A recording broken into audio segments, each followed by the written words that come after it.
Hello and welcome to Channel Sport on Sunday. I'm Ken Ochanago, and I tell you, it is 2016.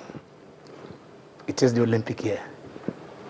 Precisely 209 days away, the world will converge, the sporting world will converge right there in Rio de Janeiro and kickstart the Olympic Games.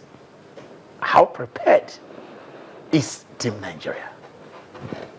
That is part of the puzzle that we will be looking at today. And then we've said it over and over again. Of course, we say football is our #1 sport. We agreed. But athletics have always taken the shine right from 1954. For those of you who know, I won't call a name, till 1996 when that first goal came. It has been athletics. And I think even the last medal we had from the Olympics also came from athletics. So basically, we will be talking athletics again today. We will talk athletics again and again, but today it will focus on athletics. The end of the world, they call it, but not the end of sports. Australia 2016, the Aussie Open will start. Who can stop Serena Williams? Is it Halep, Azarenka, Sharapova, Muguruza? Who do you think can stop Djokovic?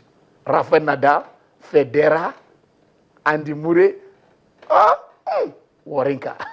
So we also ask you, if the time permits, so you let us know who you think. Yes, we lift the Aussie Open, the first major of the year. But like we say, it has always been football, football, football. Chan is right there. They kicked off yesterday. So tomorrow, Nigeria will play. But then I don't think there is any squabble in camp because the players have been assured that if they pick a draw and you go home with $1,000, a win, $2,000. And what of the coaching crew?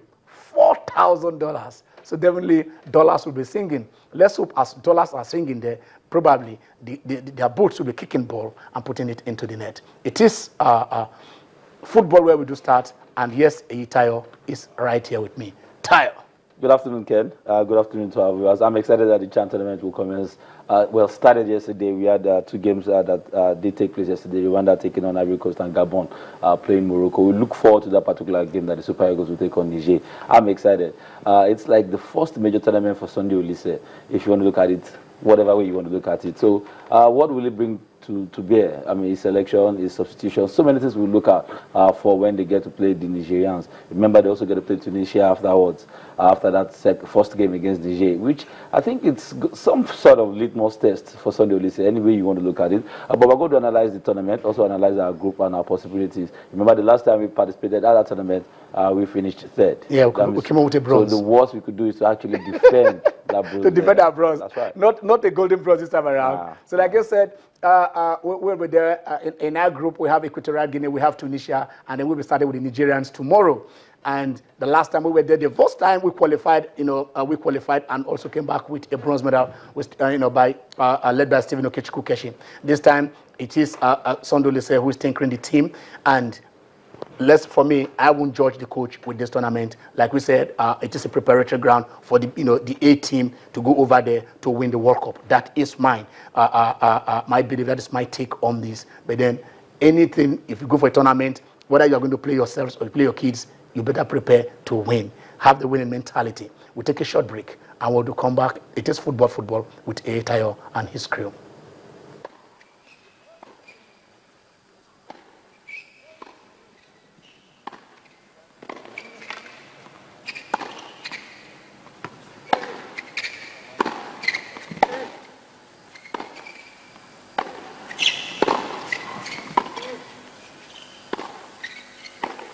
Okay, glad you could join us again. I'd like to welcome you back to Channel Sports on Sunday. This segment particularly that we like to call the football segment. This segment is where this is a segment we get to talk to you and update you with what is going on in the world of football across the world. Locally is where we start though, with the MPFL, and also tell you what is going on with our own boys that are currently preparing for the Chan tournament. My name is Tayo Balogun Jr. Glad you could join us this beautiful afternoon.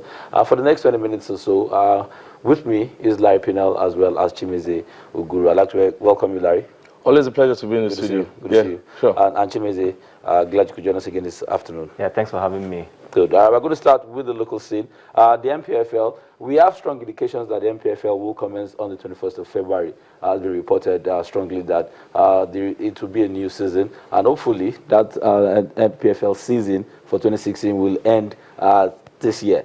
But we understand that come 21st of February, the MPFL will kick off. As we also look forward to the Super 4. Remember, the Super 4 will see 4 teams actually slug it among themselves. It's like a preparatory tournament, 2 phases, 2 venues will be used, we understand. And the likes of Enyimba, Warri Wolves, Nassau United, as well as Aqua United will be playing in that particular Super 4 tournament, which will take place from the 27th to the 29th. But however, as it stands right now, our focus will be the Chan tournament. The focus will be the Chan tournament. That started yesterday, and now there are 2 teams played. The tournament is in Rwanda. 4 groups are currently playing in that particular tournament. Nigeria plays in Group C alongside Niger, Tunisia, and Guinea. We'll talk about our chances, but let's talk about the games that took place yesterday. Ivory Coast dropping points, so losing game to Rwanda, the host country.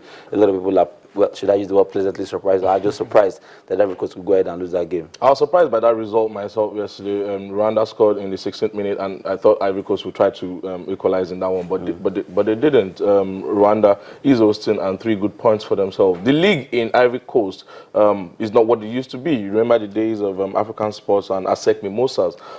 It's not what it used to be, and you don't find Ivorians particularly excelling in their own league.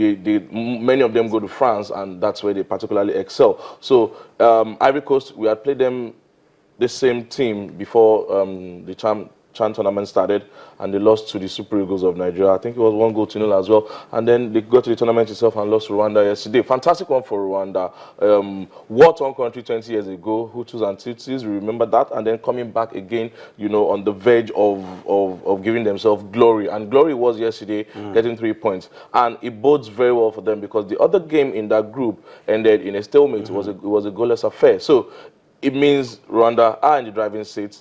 A draw or another victory sees them in the next round, and that is fantastic for Rwandan football. Yes. Anyway you want to see it. So fantastic start to the tournament. Okay, all right. So let's take a look at Group A. Group A has Rwanda, Gabon, Morocco, as well as Ivory Coast. As I stand, Group A has Rwanda on top, courtesy of the win that you mentioned yesterday. They finished 1-0. They finished that game 1-0 ahead of Ivory Coast. Gabon has second, well, because they are G basically, because they tied points with Morocco. They tied game with Morocco. Morocco are third in that particular group, and Ivory Coast bottom of the table. Our focus will be Group B. Games today, we have DR Congo, Angola, Cameroon, and Ethiopia. Chimeze, the first game will be between Congo and Ethiopia, while we'll see Angola and Cameroon play later in the day.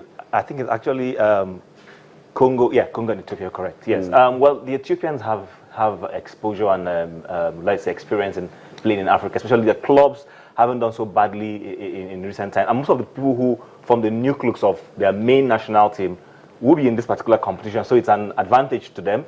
DRC, of course, has a similar advantage because, you know, TP Mazembe being the champions of Africa and have won a couple of last Champions League competitions. Yeah, so I think it's going to be a very difficult match. I'm not giving to any of the teams. It's not a clear-cut, easy win for either.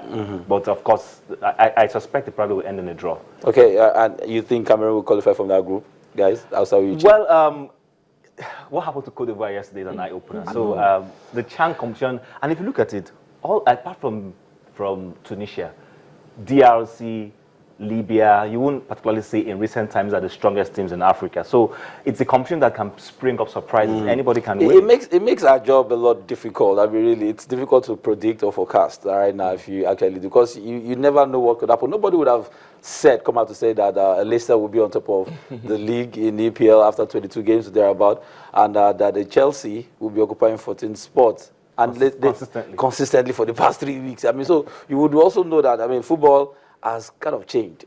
What we may be able to do is to analyze the strength of these teams based on their club sides, because the fulcrum of the leagues. So because the fulcrum of the team is got from the local lads. So he mentioned DR Congo and TP Mazembe. That's a very strong one. They also have some other strong teams in that country, and that could also help them, you know, to move to the next round. DR Congo is very strong, and I guess guess they will prove it in this tournament. The same thing for Angola. They have a strong domestic league, Petro Atletico, and some other clubs like that.